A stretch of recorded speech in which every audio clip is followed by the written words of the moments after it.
পৃথিবী থাকার জায়গা নয়।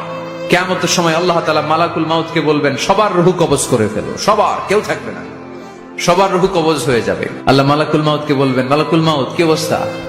বলবে সব শেষ। মাইয়াবকা, কে বাকি? মালাকুল মাউত বলবে জিনেরা বাকি, যাদেরকে দেখা যায় না। আল্লাহ বলবেন জিনদেরকেও শেষ করে ফেলো, রূহ কবজ করো। মালাকুল মাউত জিনদের রূহ কবজ করবে। আল্লাহ এবার জিজ্ঞেস করবে, ইয়া মালাকাল মাউত আখবিরনি মাইয়াবকা, এবার বলো আর কে বাকি?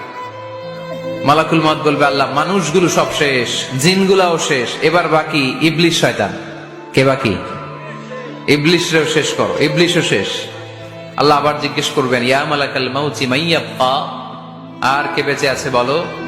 মালাকুল মাউত বলবে, আল্লাহ আপনার কথা অনুযায়ী পৃথিবীর সব মানুষের রূহ কবজ করলাম, সব জিনদের রূহ কবজ করলাম, ইবলিসের রূহ কবজ করলাম, এখন আছে শুধু ফেরেশতারা। আছে কারা? যাও ফেরেশতাদের রূহ কবজ করো, ফেরেশতাদের রূহ কবজ হয়ে যাবে। এবার আল্লাহ জিজ্ঞেস করবেন, ইয়া মালাকাল